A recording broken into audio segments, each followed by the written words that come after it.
ពេលវេលាកាន់តែខ្លីទៅសម្រាប់ប្រព័ន្ធទី12ដោយសារតែការប្រងបាក់ឌុបគឺកាន់តែគៀកចូលមកដល់អ្នកខ្លះក៏ប្រឹងសម្រុកនៃការរៀនគូបន្ថែមដើម្បីគិតថាខ្លួនឯងពេលដែលរៀនគូបានច្រើនទទួលបានលំហាត់ច្រើនក៏ជាទទួលបានអ្វីដែលថ្មីច្រើនសម្រាប់ព្រៀនបាក់ឌុបអ្នកខ្លះទៀតក៏បន្ថែមម៉ោងនៃការរៀនគូឲ្យតើយើងគួរតែរៀនគូឲ្យបានច្រើនជាងមុន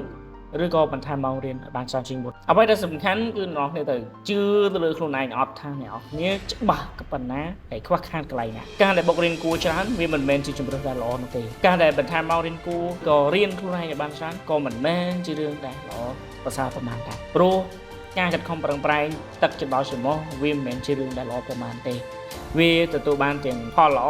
និងផលអាក្រក់ទទួលបានផលល្អសម្រាប់អ្នកដែលធ្វើបាបប្រកបសាលាល្អ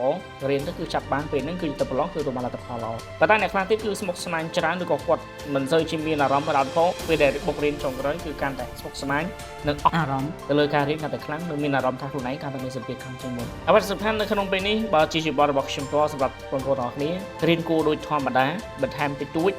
បន្ថែមម៉ោងតិចតួចប៉ុន្តែសូមឲ្យស្វែងរក team ឬក៏ស្វែងរកក្រុមដែលអាចបង្រៀនគ្នាទៅវិញទៅមកឬក៏ជាក្រុមដែលអាចចំណាយពេលនិងយល់ចិត្តពីគ្នាបានច្រើននៅក្នុងការពង្រឹងសមត្ថភាពខ្លួនឯងនៅក្នុងការផ្ដល់អ្វីដែលបងអូនគិតថាវាអាចជួយបងបានការដែលយើងរៀនគួរច្រើន